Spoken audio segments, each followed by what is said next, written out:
అలాగే వెంకటకృష్ణ వాళ్ళ ఫాదర్ కొయ్య వెంకటకృష్ణ ఆయన మీడియాతో మాట్లాడాడు. ఆయన ఏమంటున్నా అంటే నాకు అసలు నా కూతురు సినిమాల్లోకి రావడం ఇష్టం లేదు. ఆ అమ్మాయి బాగా చదువుకునేది. కానీ వాళ్ళ అమ్మ జాతక నీ జాతక ప్రకారం సినిమాలో నువ్వు పెద్ద హీరోయిన్ అయిపోతావు అని చెప్పి ఆ అమ్మాయిని సినిమా ఫీల్డ్‌లోకి తీసుకొచ్చింది. వాళ్ళమ్మ నాతో కూడా మాటలు లేవు. కూతురు అమ్మతో కూతుర్లు ఇద్దరు తల్లితో అంటే భార్యతో నాకు మాటలు లేవు. నేను ఎక్కడో వైజాగ్ దగ్గర ఒక పల్లెటూరులో ఉంటున్నాను. వాళ్ళు హైదరాబాద్‌లో ఉంటారు. నేను హైదరాబాద్ ఎళ్ళినా కూడా వాళ్ళ దగ్గరికెళ్ళను. హోటల్‌లోనే ఉంటానని కూడా ఆయన చెప్పాడు. అంటే క్లియర్‌గా డబ్బులు తీసుకున్నది వాస్తవమే. తల్లి వల్ల ఈ అమ్మాయి చెడిపోయింది అన్న పద్ధతిలో ఆయన మాట్లాడారు. సో, ఇప్పుడు ఆ అమ్మాయి సంబంధించి 2 విషయాలు బయటకొచ్చాయి. ఒకటి ఆడియో లీక్ అయింది. అంటే ఇవన్నీ కేస్ పెట్టినాక మామూలుగా ఏందంటే కేస్ పెట్టినప్పుడు కొంత డబ్బులిచ్చి out of the court settlement అనేవి చేసుకుంటారు ఇట్లాంటి కేసుల్లో.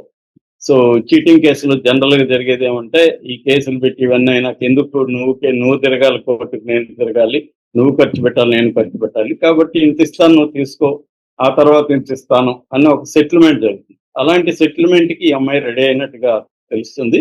ఈ ఆడియో కాల్ గూడా ఇప్పుడు లీక్ అయింది. ఆడియో కాల్‌లో ఏముందంటే, నీకు 1,50,00,000 నేను మే ఎండ్‌కంతా ఇస్తాను. మిగతా డబ్బులు నేను లైఫ్‌లో సెటిల్ అయినాక ఇస్తా. అదెప్పుడనేది నేను చెప్పలేను. కాబట్టి నువ్వు ఈ డబ్బులు తీసుకొని సైలెంట్ అయిపో. కేసు విత్‌డ్రా చేసుకో. లేదు నువ్వు గాని ఇలాగే కంటిన్యూ అయ్యి మా అక్కని, మా అమ్మని ఇన్వాల్వ్ చేస్తుంటే నీ మీద నేను హరాస్మెంట్ కేసు పెడతా. అంటే మమ్మల్ని వేధిస్తున్నావని, మా పర్మిషన్ లేకుండా మా ఇంటికొస్తున్నావని నేను నీ మీద హరాస్మెంట్ కేసు పెడతా అని బెదిరించింది. మామూలుగా ఇలాంటి కేసులప్పుడు ఏం చేస్తుంటారంటే best form of defence is offence అంటారు. అంటే మన మీద ఎవరైనా కేసు పెడితే మనం కూడా వాళ్ళ మీద ఏదో ఒక కేసు పెట్టేది. పెట్టినప్పుడు ఇద్దరు కేసులు ఎదుర్కొంటారు. అలాగే ఇప్పుడు మంగ్లీ కూడా అదే చేసింది కదా! సుబ్బారావు మంగ్లీ మీద కేసు పెడితే మంగ్లీ సుబ్బారావు మీద కేసు పెట్టింది. అలాగే ఈ అమ్మాయి కూడా ధర్మేంద్రని బెదిరిస్తుందన్నమాట. అంటే ఒక పక్క దీన్నే క్యారెట్ అండ్ స్టిక్ పాలసీ అంటారు. అంటే ఒక పక్కేమో డబ్బులు నీకిస్తాను వెయిట్ చేయి అంటుంది. ఇంకొక పక్కేమో నీ మీద కూడా కేసు పెడతానని బెదిరిస్తుంది. ఇప్పుడు ఆ అమ్మాయి అతని మీద కేసు పెడితే అతను లండన్‌లో ఉన్నాడు. లండన్ నుంచి రప్పించొచ్చు ఇక్కడికి. దానివల్ల అనవసరమైన తలనొప్పి ఇవన్నీ అతనికి ఉంటది కాబట్టి అతన్ని ఆహ్, చర్చలకి మన ట్రంప్ చేసిన మెథడే అశ్విన్ రెడ్డి చేస్తుంది. అంటే ఒక పక్క భయపెట్టి చర్చలకి పిలుస్తుందనమాట.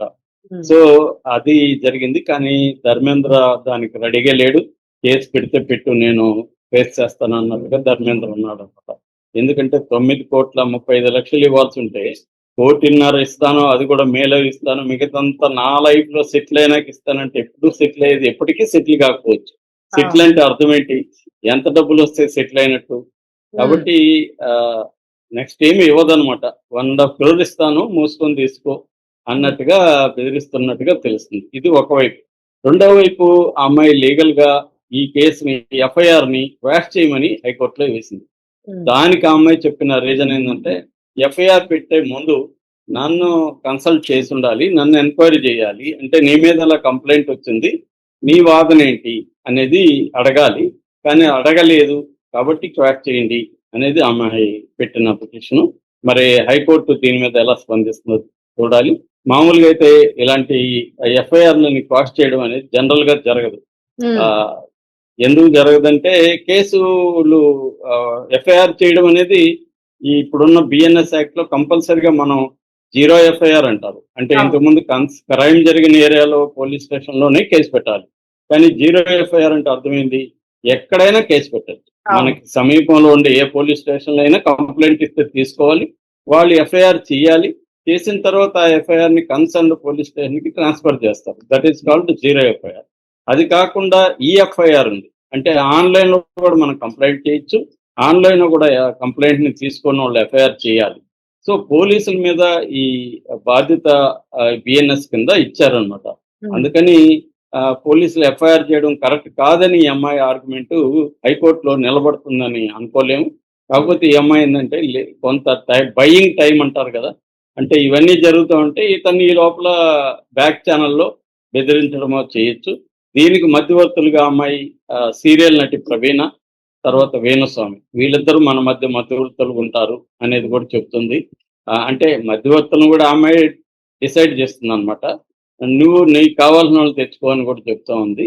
సో ఏదేమైనా ఆ అమ్మాయి ఒక పక్క లీగల్‌గా ప్రొసీడ్ అవుతూ, టైమ్ బయింగ్ టాక్టిక్స్‌ని ఫాలో అవుతూ, రెండో వైపు బ్యాక్ చానెల్‌లో ఇతన్ని బెదిరిస్తూ ఏదో కొంత డబ్బులిచ్చి వదిలించుకుందాం ఇతన్ని అన్న దీంట్లో అమ్మాయి ఉన్నట్టుగా కనబడుతుంది. కానీ ధర్మేంద్ర అండ్ వాళ్ళ ఫాదర్ అయితే గట్టిగా ఉన్నారు. ఇది ఎంత దూరం పోతుందనేది చూడాలి. సార్ అంటే జనరల్ గా ఇప్పుడు ధర్మేంద్ర పెట్టిన కేసు ఏదైతే ఉందో ఆయన దగ్గర అంటే ఎవిడెన్సెస్ ఉన్నాయి అని అంటూ ఉన్నారు కదా! సో కేసు నిలబడే అవకాశం ఉంటుందా సార్ జస్ట్ ఫైనల్? ఆ! ఉంది కాబట్టే ఆ అమ్మాయికి భయం స్టార్ట్ అయ్యి బేరాలకి దిగింది. ఎందుకంటే డబ్బులిచ్చినట్టుగా ఉంది గదా! రికార్డ్స్ అంతా ఉంది. కాబట్టి ఖచ్చితంగా ఆ అమ్మాయికి ఇబ్బందే. Thank you sir.